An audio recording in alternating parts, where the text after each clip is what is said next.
নমস্কার, আজকে সবাইকে আবারও সেম অ্যাটায়ারে দেখতে পাচ্ছেন, সেম ডেতে শ্যুট করা। যতটা পারছি শ্যুট করছি এবং এরপরে আরও শ্যুট বাকি রয়েছে অন্যান্য চ্যানেলগুলোরও। সো আগে কবিতাটি বলে নিই, আজকে আর অন্য বেশি কথা বাড়াবো না, কারণ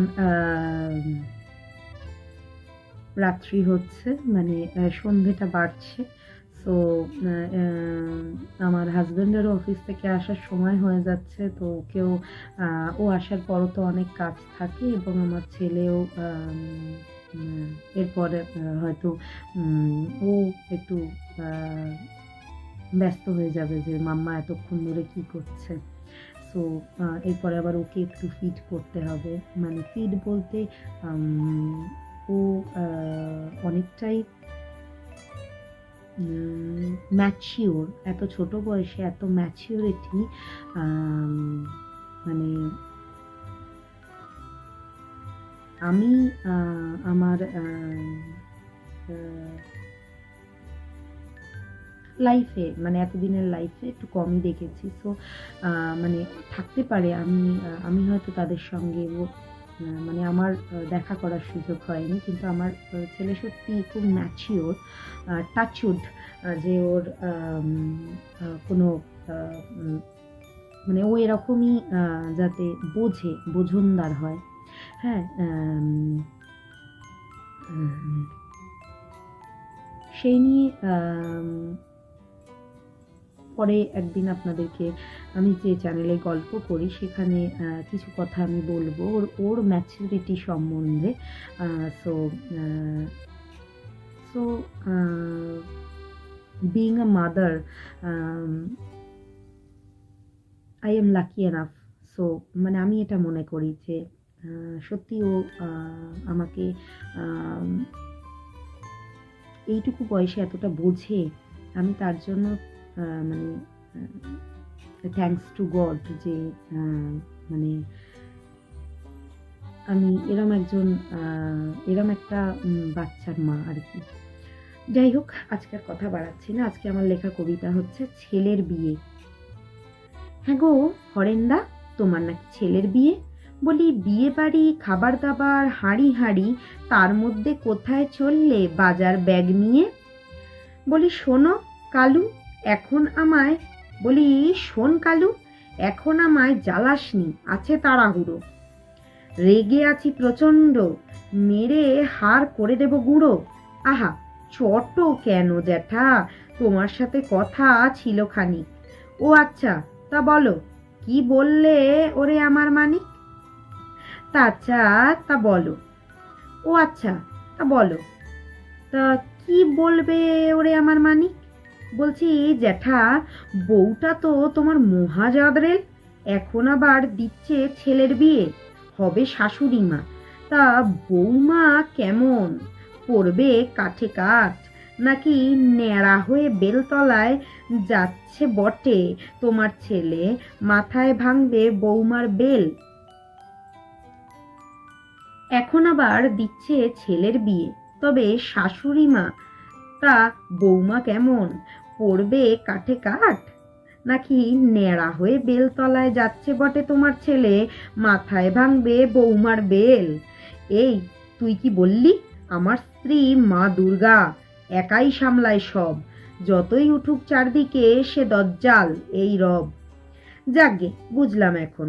বলো তো জ্যাঠা, জিনিস নিচ্ছ কি কি?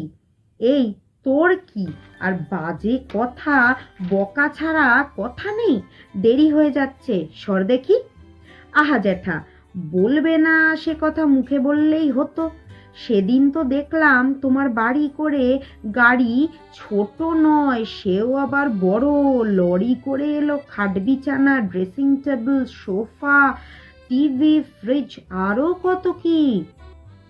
তারপরের দিন এলো নতুন গাড়ি, মিথ্যে বলো কেন জ্যাঠা?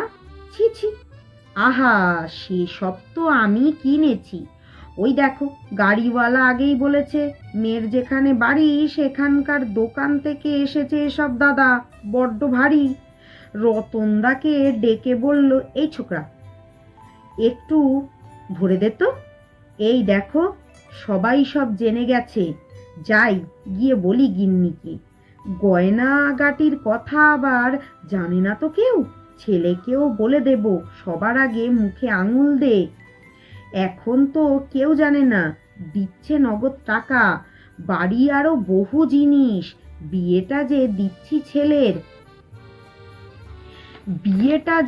দিচ্ছি ছেলের দেনা পাওনাটা কি করতে পারি মিস? দেওয়ালের আছে কান, এসব কথা বলতে হয় করে কানে ফিস ফিস।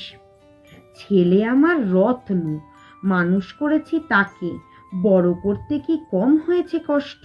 খরচ করে পড়িয়েছি, মা করেছে যত্ন। এখন আমরা যা বলবো তাই হবে শুনতে, করতে হবে কাজ। শ্বশুর শাশুড়ির সেবা, তাকেই পাবে বরের সাথে কথা বলার মেবা। তবেই পাবে বরের সাথে কথা বলার মেবা। এই এখন তার অদৃষ্ট, যা আমাদের দ্বারা হবে সৃষ্ট। ছেলের বিয়ে দিচ্ছ বটে জ্যাঠা, কিন্তু পণ নেওয়া নয় ভালো। নিজের শুভ বুদ্ধি দিয়ে বউ আর ছেলের মাথায় সততার আলো জ্বালো।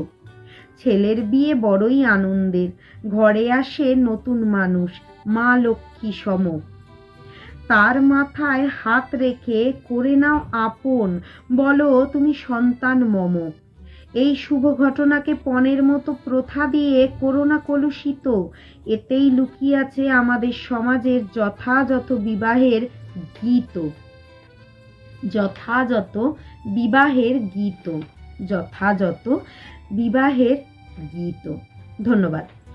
আজকের কবিতা যদি আপনাদের ভালো লেগে থাকে তাহলে অবশ্যই আমার চ্যানেলটি সাবস্ক্রাইব করতে ভুলবেন না, পাশে থাকা নোটিফিকেশন বেল আইকনটি হিট করে দিতে ভুলবেন না।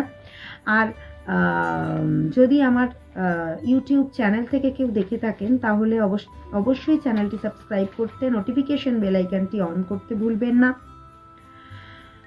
আর হ্যাঁ, যদি আমার ফেসবুক পেজ থেকে কেউ দেখেন তাহলে আমার ফেসবুক পেজটি ফলো করতে ভুলবেন না।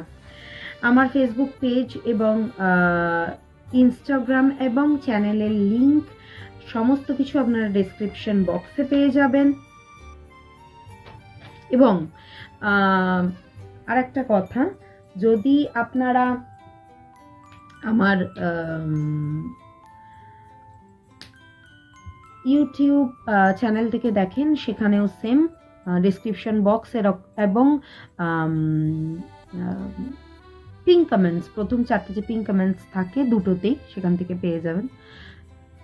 আর আমার চ্যানেলের নামগুলি হচ্ছে অপুস পোয়েটিক ফ্লেভার, সাভেয়ান্স অ্যাভিনিউ, অর্পিতার গল্পের আর গানের ঝুলি। আর ফেসবুক পেজেসের নাম হচ্ছে অপুস পোয়েটিক ফ্লেভার, সাভেয়ান্স অ্যাভিনিউ, অপুর গল্পের ঝুলি আর ক্রিয়েটিভ অর্পিতা। আপনারা গিয়ে চেক আউট করতে ভুলবেন না এবং আপনারা পুরনো কবিতা এবং গল্পের লিঙ্কও পেয়ে যাবেন। মঙ্গলবারই সমস্ত কিছু আসে, আমার ন্যারেট করা গল্প বা রিড করা গল্প, আমার লেখা কবিতা এবং আমার আবৃত্তি করা, এবং অবশ্যই ভুল ত্রুটি মার্জনীয় জানাতে ভুলবেন না। ভুল ত্রুটি হলে আমি অবশ্যই শুধরে নেওয়ার চেষ্টা করব।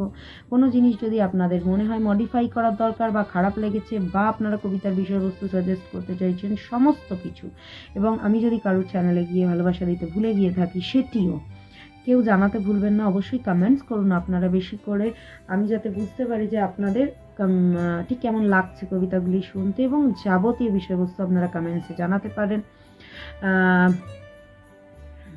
আর ক্রিয়েটিভ অর্পিতাতে তো আপনারা জানেনই আমি আমার পেইন্টিং, ডান্সিং সেটি এখন আমি দাঁড়িয়ে দিতে পারছি না, মানে হেভি কত্থক বা ক্লাসিক্যাল করতে পারছি না বলে বসে বসেই কিছু নাচ দেওয়ার চেষ্টা করছি। গান স্পেসিফিক্যালি এখন আমি জোর দিয়েছি গানে, যদিও গলা খারাপ, বহুদিনের অনভ্যাস, তাও চেষ্টা করে যাচ্ছি। যদি সেখানেও ভুল ত্রুটি হয় জানাতে ভুলবেন না। যদিও আমার গানের ওই গল্পের চ্যানেলে আমি এখনও পর্যন্ত গান দিয়ে উঠতে পারিনি, কারণ প্রপার ওয়েতে সমস্ত বন্দোবস্ত আমার কাছে নেই, তবে অবশ্যই দেওয়ার চেষ্টা করব। এবং ক্যারিওকেটাও আমি আমার মোবাইলে চালিয়ে একদম সদ্য তখনই, মানে আমি যে আগে প্র্যাকটিস করেছি সেটা নয়, আমি বিনা প্র্যাকটিসেই দেওয়ার চেষ্টা করছি। তো ভুল ত্রুটি হয়ে গেলে মার্জনীয়। এবং আর আমি আমার মেকআপ টিউটোরিয়ালস না, মেকআপের কিছু লুকস দিয়ে থাকি অনেক সময়। আঁকা এখন কিছুদিন দিচ্ছি না, এবং আমি এখন আমি অ্যাকচুয়ালি ছবি তুলি, বাট প্রফেশনালি নয়। আমি আমার মোবাইলে যতটা আসে ততটাই, আমার কাছে কোনো হাই রেজলিউশনের ক্যামেরা নেই। সো আমি মোবাইলে যতটা পারি আমার কিছু গ্লিমসিস বা আমার সেই ধরনের কিছু সিগনেচার ক্লিকস অনেক সময় আমি দিয়ে থাকি বা দেওয়ার চেষ্টা করি। জানাতে ভুলবেন না কীরকম লাগলো। আজকের জন্য এইটুকুই, আবার পরের দিন আসবো। ধন্যবাদ।